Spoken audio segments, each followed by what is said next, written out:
Good morning. I'm Randy Johnson, and I am here to do a presentation for a lesson plan for how to prepare a professional resume. That is part of our class for the EMP interpersonal skills. A professional resume is always needed no matter what kind of job that you're interested in getting in the future. And just going over the different parts of the resume and knowing what is needed, that's going to help you in the future. We've covered interview skills. We've covered basic parts that you're going to be questions that you might be asked in an interview. But now we're just kind of covering what you need to send in to kind of get that first interview. It always needs to be professional, just so that you can grasp that employer's attention. So just to kind of get us started today, what we're going to do is I'm going to play a short video for you. The video is going to kind of explain the parts of the body of the resume. Once we've completed the video, then we're going to have some hands-on training. I've got a PowerPoint prepared for us, and then we will also pull up a resume and a Word document as a template and let you fill in your personal information so that I can help you create that professional resume, okay? So just to get us started, let's go ahead and I'm gonna play this YouTube video for you.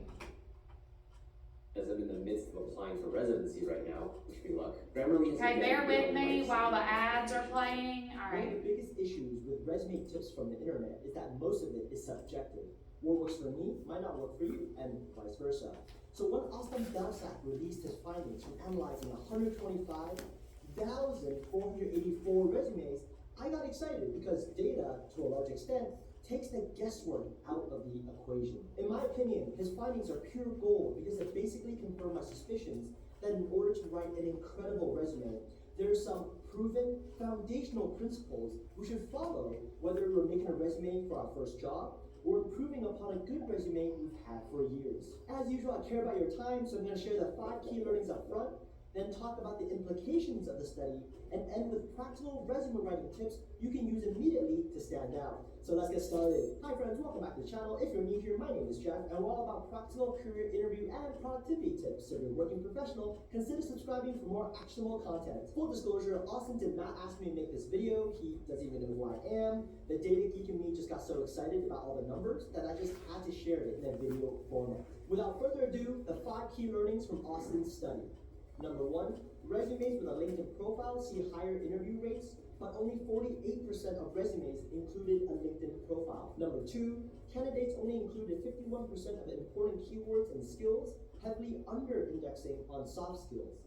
Number 3, measurable metrics improve resume outcomes, but only 26% of resumes included 5 or more metrics. Number 4, research shows that the ideal resume length is 475 to 600 words.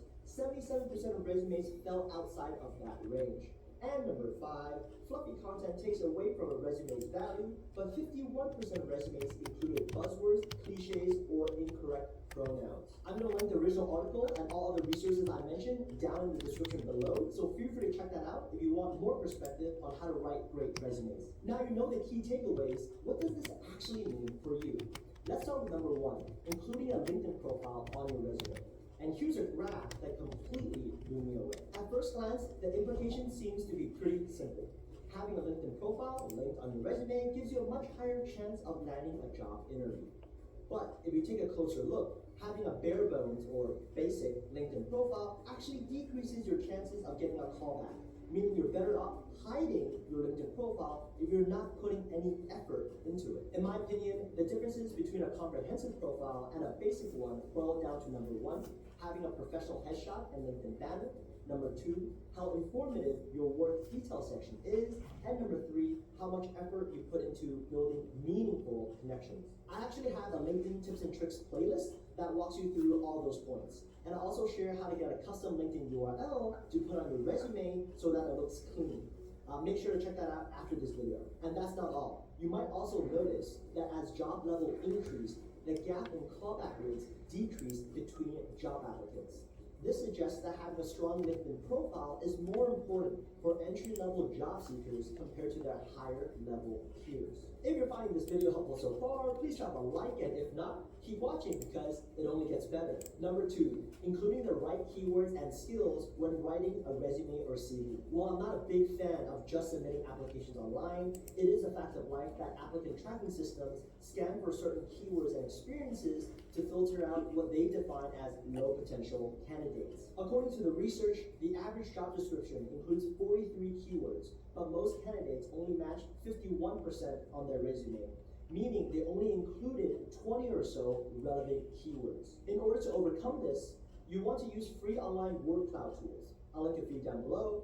Copy and paste the job description in there and identify the keywords that pop up most frequently and make sure to include those in a natural way when writing your resume. Furthermore, we see that candidates' resumes included 60% of the necessary hard skills and only 28% of the necessary soft skills when compared to their target role's job description. This makes sense because there's usually a skills/interest section at the bottom of your resume where you highlight your capabilities in Excel, Python, SQL, the hard skills, right? To make sure you're also including relevant soft skills, you can take a look at Udemy's Workplace Trends Report or CNBC Summary and see which of the top 10 in-demand soft skills are applicable to use and include those as well. Number 3, include measurable results in your bullet points. The study shows that 26% of resumes included 5 or more instances of measurable metrics, while 36%, more than a third, didn't include a single quantifiable result. Why do companies prefer resumes with metrics?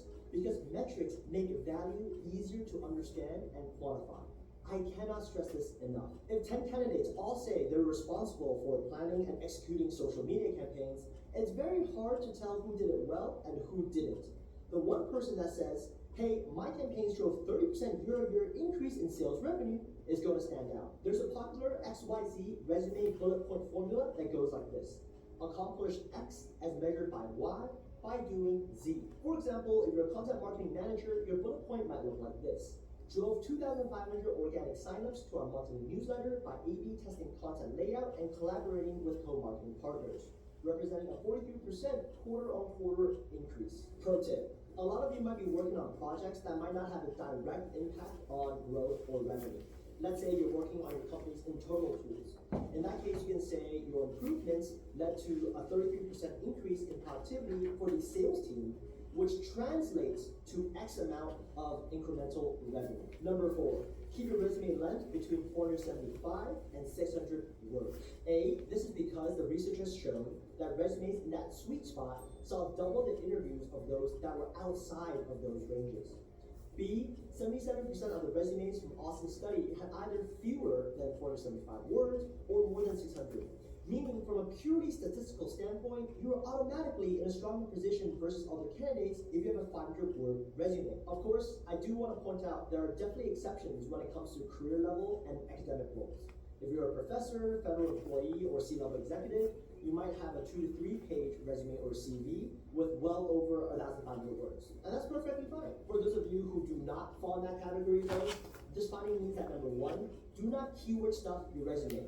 It's not about the number of keywords you have in your resume, right? It's about having the ones that match the job. And of course, number 2, something a lot of us have been doing since middle school, using the word count tool in Word or Google Docs to make sure we're staying within that sweet spot. And number 5, the bane of all recruiters, hiring managers, and just resume readers in general. Buzzwords and cliches. Do not use them. We're all super motivated by our passions. We're all detail-oriented team players. We all have creative mindsets. And who doesn't like to talk about the synergies between different products? If you found that hard to listen to, imagine a recruiter going over 30 resumes a day. And according to the study, 51% of resumes in the data set included some sort of buzzword or cliche. Buzzwords, fluff, cliches are unnecessary and take away from your message. Your writing should always be selling your experience, not summarizing it. As a very practical solution, go ahead and Google resume cliches and buzzwords and remove all the ones you find in your resume to give it an instant upgrade. Were some of the findings from Austin's study pretty basic? Yeah. You should always include measurable results in your bullet points.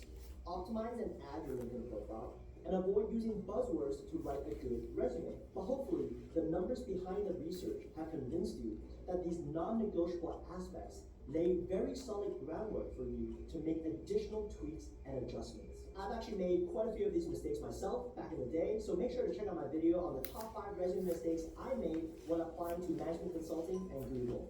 See you on the next video, and in the meantime, have a great one. Okay, that was just a quick video.